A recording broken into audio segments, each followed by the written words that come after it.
Who's ready for some football? Are you ready for some football? I'm ready for some football. We got Clasher Sports. Shannon Sharpe throws shade at Orlando Scandrick. And Will Cain. The only Cain I know about is Raising Cane's. I'm not sponsored yet. But nonetheless, let's get into it. So I figured I watched a Undisputed video earlier today. And then not too long ago, maybe about an hour or two ago, I found out that apparently Shannon Sharpe is going to be leaving Undisputed after the NBA Finals is over. Now, that means it's probably not going to be very long. He's probably going to be there for about 8 days because I'm predicting a sweep the Nuggets over the Heat. But that's neither here nor there. Let's get into this reaction. His final moments, tribute of him in Undisputed. How about this here? You sitting here talking with me because you gave up 30 22. No, you gave up 30 22. What up, guys? Here with another video this week. So this past Monday, Orlando Scandrick, who's been a guest on Undisputed on 3 or 4 occasions, made another appearance to discuss the recent loss the Eagles suffered at the hands of the Seahawks in the divisional playoff round. So let me give you a little background on the situation involving Scandrick and what led him to being released by the Eagles. Orlando Scandrick was drafted in the 2008 NFL Draft in the 5th round by the Dallas Cowboys. He played 10 consecutive seasons with the Cowboys before being released in 2018. He was eventually picked up by the Kansas City Chiefs in 2018 after a brief stint with the Redskins. In Week 5 of the 2019 season, Scandrick was signed by the Eagles and played his first game versus the New York Jets, a game in which he recorded 2 strip sacks and a touchdown. Wow. The following week, the Eagles got there. I did not know that. Minnesota, and in Week 7, we all know what happened when they traveled to Jerry World. They lost to the Dallas Cowboys 37-10. Oh yeah, I remember this. Orlando Scandrick. Oh my goodness. Yeah, this is the play that he got his ankles broken by Tavon Austin. In that game, Scandrick was beaten in open field by Tavon Austin for a 20-yard touchdown on a jet sweep. Orlando was subsequently released the following day. Get cooked, Orlando. He appeared on Undisputed as a guest and appeared to throw his former teammates, coaching staff, and organization under the bus. Wow. He questioned Eagles safety Malcolm Jenkins' leadership, and it just seemed as though Scandrick was being a little petty about his recent release from the team. Wow. You know, I'm not gonna lie though, like when a lot of people do this, you know, former NFL players, they really just sometimes do this for clout, man. I mean, remember Tiki Barber when he retired as after playing 10 years for the New York Giants? That dude became like an analyst or something. And what was the first thing he started doing on his new show that he was on? He started going after everybody in the Giants locker room, including Eli Manning, you know, questioning his confidence and his leadership as a quarterback. The same way apparently Orlando Scandrick is doing about questioning Malcolm Jenkins' leadership. I mean, it is what it is. It is what it is. You know, people will say what they want to say just to get, you know, just to get clout, just to get noticed. I think there's some selfish people in that defense, though. Do you? Absolutely. I mean, I think that Rasul Douglas, who's a good friend of mine, I think he took some unwanted heat for some blown coverages on some other people's selfish play. And we don't even... You know, here's the thing. Rasul Douglas, you know, there is somebody that I, you know, watch his videos, his football reactions, but obviously it's not football season, or at least not NFL football season, so he's obviously not doing reactions. But nonetheless, there was a particular play when we had beaten the Eagles, something that I'm not gonna lie, we're kind of used to. You know, and it was in 2018, and it was an overtime thriller against Philadelphia, and it was the play that we scored a touchdown on, the play that won the game.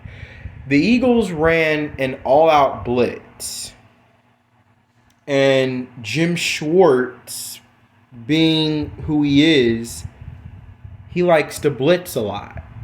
So on that play that, Dak threw the touchdown pass to Amari Cooper, the Eagles ran an all-out blitz. So Dak took the snap, and then he immediately fired it to Amari Cooper on, I want to say it was a slant, of that, something like that. And Rasul Douglas jumped the route, and he actually deflected the pass, but then the ball ricocheted, and it went into Amari Cooper's hands. So, and, obviously, saw, Rasul Douglas, he kind of put his hands on his head, on his helmet, and stuff. He was just like, completely beside himself.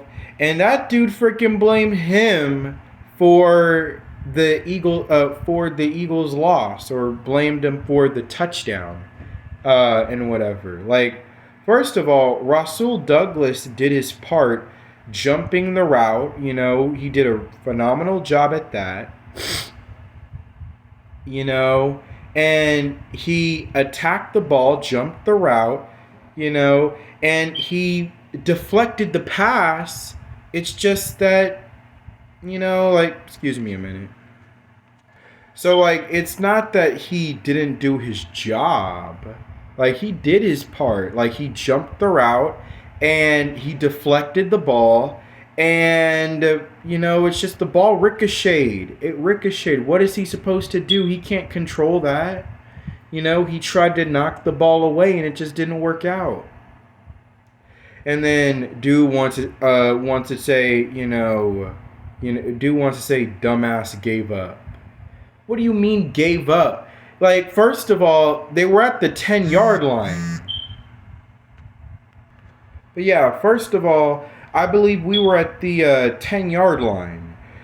And that pass by Dak on a slant was probably a, 7 or 8 yard pass.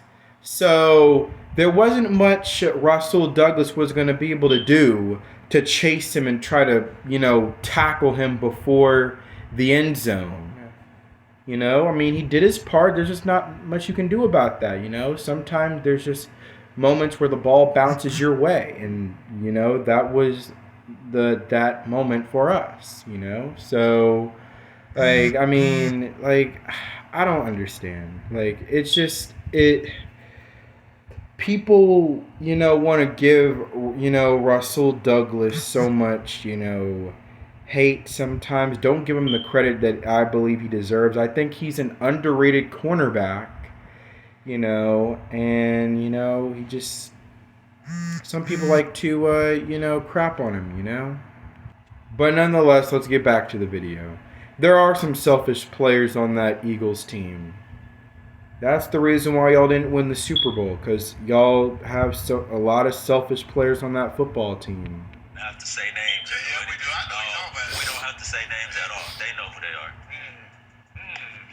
Guy named Jenkins. I don't know. Malcolm Jenkins?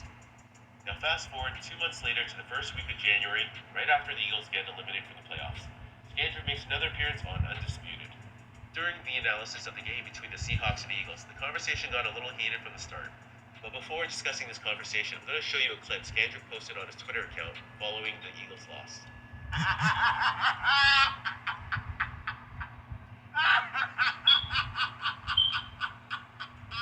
Yeah, I'm not gonna lie, that's petty. You can tell Shannon was just trolling his former team as they just lost. And during the analysis on Undisputed, That is petty, though. You can still tell he had some ill will towards the Eagles. But they had to come back against the Washington Redskins, Super Bowl favorites. They beat the Redskins, and now all of a sudden they're just flying high. You're a hater. You gotta get that hate out your No, heart. there's no hate in my heart. I think this was pretty evident when you can see Shannon's reaction to everything Scandrick had to say about the game.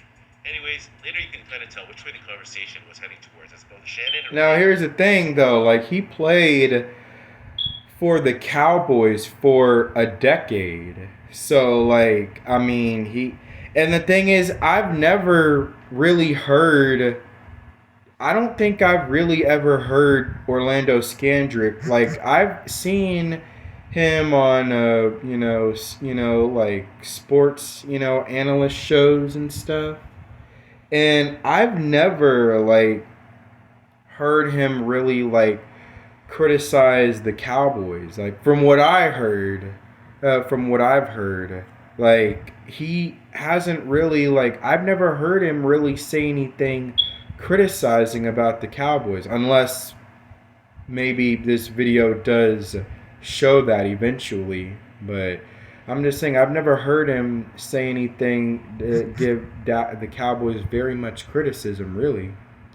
It's always been the Eagles. So you can't blame a guy who played a decade for the Dallas Cowboys, and the Eagles are your biggest rival over there, right in your backyard. So, like, I mean, I don't blame him for still having a little bit of a hate for the Eagles, I mean, like, when he played, I mean, they literally had him for a cup of coffee. They literally had Orlando Scandrick for a cup of coffee. Would I not be disrespected? If disrespected, you basically had me around for a cup of coffee and just done. I would feel pretty disrespected, and I would be pretty upset at them too, and I would be calling out each and every one of the players, and whatever, for their selfishness. kind of getting frustrated with one another. Eventually, Shannon straight up reminded Scandrick that he's in the studio with him and Skip talking about football rather than playing.